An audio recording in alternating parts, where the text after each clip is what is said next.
So why aren't we doing that here? Well, this is what I don't understand. It's so obvious. Yeah. Well, I mean, I think it is, but I think that, again, and again, in the UK it probably pre-existed what we had here, but we've acclimated to our governments, and it's, you know, it's like anything else. People, even though they'll complain about it, are resistant to change. They don't want to lose their identity of the village of Fredonia or lose their identity as the village of Westfield, and so they resist it. And I think what it's going to take is it's going to take strong leadership, probably on the state level, to say, listen, these consolidations need to take place.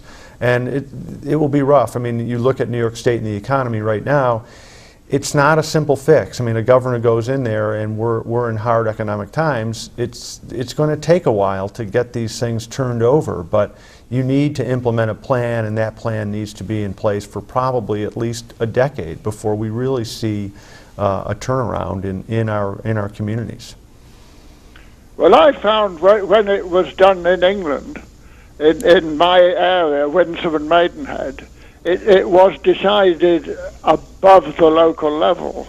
But the local villages didn't lose their identity, but we started saving money from the following year. And the first 10 years, Were they resistant to the change?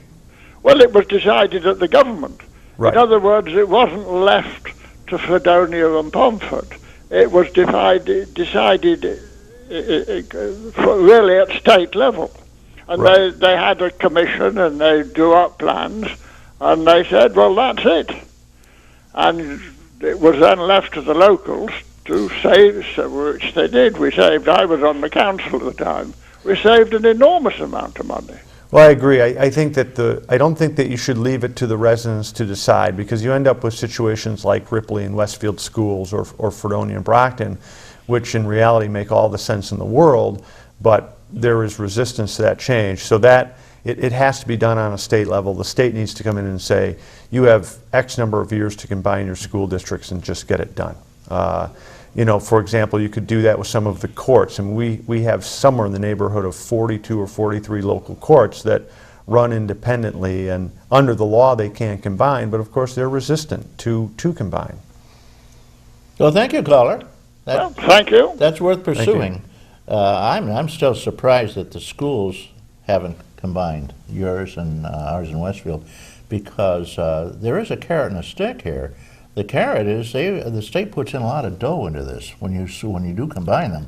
They'll fix up buildings, they'll change buildings, even build a new building as they did where we are sitting now. Right, well, Chautauqua Lake is a prime Lake. example that got some advantage by combining. Right, this is a gorgeous school which takes in everybody. I think it's K through 12, isn't it? Yes, I believe so. It was built brand new and didn't cost anybody in the local area a penny. It was all covered by the state. They said, you want to combine, we'll fix you up. And they have several other different economic advantages to this, as well as saving the local taxpayer a bundle. Well, I mean, administration costs alone, I would think it would be a savings. Yeah. You realize, of course, a lot of people don't realize that it is illegal in the United States, unconstitutional, to tax people in the local district with a real estate tax for the schools. This was decided in the Levittown case 35 years ago. And the decision came down. They didn't give them an exact time. They said all due haste, which is the giveaway. Right. It's a rat hole. Yeah. Who knows what that is, right? And there hasn't been due haste yet in New York State, although they have stepped toward it with a star, which exempts a lot of people from some of the income. Right. But it was deemed illegal, and still is unconstitutional, anywhere in the United States. And they're still doing it all over the United States. They're still taxing people for their schools through local real estate taxes. Of course, the unfair thing about it is people who are wealthy in a district can afford a lot more money for their children, and they get a far better education than the poor people. And it's not fair. It's not legal. It's unconstitutional. Sitting here talking to a guy who knows about law, Dave Foley, our local DA, Chautauqua County. Is there any other place you can go now? Can you go higher? Can you become the state DA? Well, of course, you could run for Attorney General. Attorney General, okay. you certainly, that avenue would be open if you wanted to go higher in prosecution. Of course, you could also go federally into the federal system. Federal court. Yeah, I enjoy doing New York State prosecutions. Are you interested in a judgeship? Very frequently, that's where you can go. Yes, I mean, I enjoy being the district attorney. I like dealing with police. I like interacting. I like the thing that I really enjoy about it more than anything is the fact that on a daily basis I'm dealing with the Constitution, 4th, 5th, and 6th Amendment issues. Such as? What are they? Well, search and seizure, Miranda, a right against self-incrimination. I think a big part of my job is training of police, making sure that they know the parameters, making sure that I'm available to them for questions that they may have. Because, of course, if the police, and I think, most times if it happens, unintentionally violate someone's rights, of course that affects the quality of the case that we have ultimately and can make cases go away. So the interaction is very interesting to me, and I enjoy it.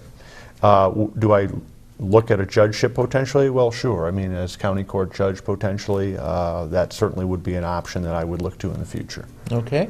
Patriot Act. What do you think of that? That certainly affects your business to a degree. To a certain degree, although it's primarily federal. Uh-huh. So your local police are not allowed to barge into someone's home without a warrant? Typically they're not, and if they're calling me, which I encourage, and they ask me, of course, I have a tendency to err on the side of caution and to protect civil liberties, so my advice typically is to go get a warrant. Get a warrant. The rights that are provided, all of us under the Constitution, are important rights, and none of us, you or myself, would want our rights violated, and no one else certainly deserves to have their rights violated. Okay.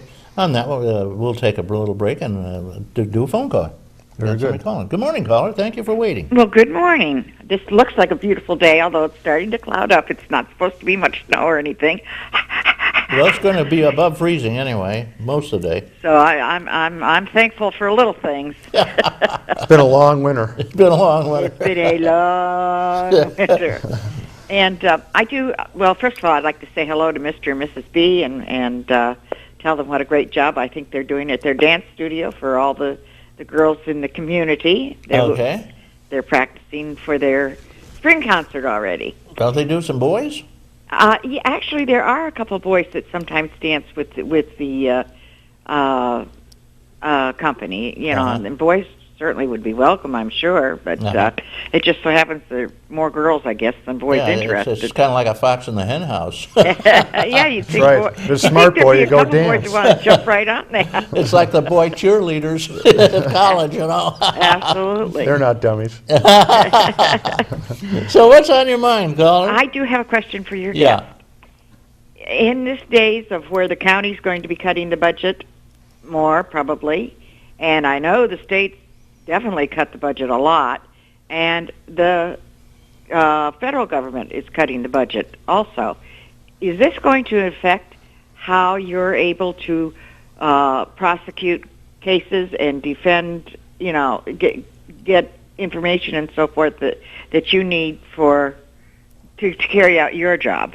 Absolutely. It could have a large effect. Every year we make grant applications to New York State. Those have been consistently slashed 10% per year for the last few years, and we're fearful that could, in effect, at some point just be terminated altogether, which of course then I would have to look to the county to fund the positions. Several of my attorneys are employed through either state or federal funding, and if we lose that funding, I'm going to be losing attorneys, which then would affect our ability to cover courts, affect our ability, in essence, to prosecute crimes in the county. That was my... it's a funny sort of thing. My wife is a teacher. I'm employed by the county. We receive funding from the community, but at the same time, I'm mindful of the fact, because I'm a taxpayer, that it shouldn't necessarily, we shouldn't be paying such high property taxes, and we really need to try to streamline the government and make it more... That was my second question. Well, yeah, I think we need to make it more efficient. I'm sorry. I'm not sure if I'm correct on this, but at one point it was being considered, I don't know if it ever got passed, I should know, but I don't. The governor was going to top any raises to any tax or property type taxes at 2%. Did that law go through? I'm not sure whether or not that's gone through yet. I think that that's one of his proposals coming up. Right. Okay. You know, and But even at 2%, I mean, if you have a property that's worth $100,000, and at 2%, we're still talking a little bit of money there. Well, sure, and I don't know if the thing that it's like my job, and I can't really consolidate. I'm the county prosecutor. I can't push it off onto a town or move it higher to a higher level, and yet my funding will be slashed along with everyone else's, because so far the state government's response has been to go in and just say, we're going to do a 10% cut across the board. I don't think that necessarily serves the residents of our state. I think you need to go in there and look at the programs that are run inefficiently, that cost the taxpayers the most money, and you need to look at other states that have similar programs like Medicaid or welfare, and you need to say, how do they run them more efficiently? How do they run them better? And I think that's where you're going to see your tax savings in the end. And I think that the state government needs to get actively involved. But I hate to think that we are allowing the very wealthiest people in our society to get tax breaks, and we're going to balance the budget on the very poorest people in our society. To me, something is wrong with that. Well, I don't disagree, and you go back to, you know, how does politics come into play to it? Who really is funding people's political campaigns? But it's not an easy fix, and there's no simple answer. But I think it's going to come primarily, if there's going to be a fix, it's going to have to come down from the state. Well, thank you, caller, and you're quite right, I think, about the rich and powerful. They've taken over the Congress, you know. That's why they're going to take care of the rich and powerful. And they've taken over the halls in New York, I believe, and everywhere else. They've managed. You can't even run for office unless you're a millionaire now. Well, that just You doesn't. can't even get a nomination. It's just impossible. Well, I just say, remember the Roman Empire, remember the French Empire, remember history repeats. I'm sorry to say, history repeats. And when all the wealth goes to the top and does not filter down, etc., they are, in the end, they're bound to fall. Well, yeah, I mean, I think you're right. There are similarities to the rise and fall of the Roman Empire, for example. I mean, have we peaked as a country? It's hard to say, but the one thing that will save us is recognizing it. You know, we're a society that's slowly becoming a society of, you know, people wanting and demanding, and athletes getting paid exorbitant amounts of money. You know, that have we to me peaked? is ridiculous, but you know, I don't know whose idea that is. That must be, when I was young, football was not exactly, it was a game, and it was like the national game almost in baseball, but it wasn't the money machine it is now. No, and it definitely is a money machine. Right. Pro athletes have become, you know, they're superstars. They're stars. They demand high prices, and some of them act like children. Although they're part of the 2% now. The 2% of our population owns 98% of all the industrial production and money and property. Now, when you have something like that happening, what's wrong with that picture? Yeah. Well, that's just it. We're now top According to heavy, the so to papers. speak, and that is not. That doesn't make for a healthy society. No, it doesn't, and that's what's probably what's bringing down Gaddafi in Right, the Middle Syria. East, right? Okay, thank you, caller. Okay, for the thank nice call. you. Thank you. And I should say Liberia. I'm sure Syria's having its problems too, but There's some problems over there. yeah, and not even Liberia. It's not Liberia. It's Libya. Libya.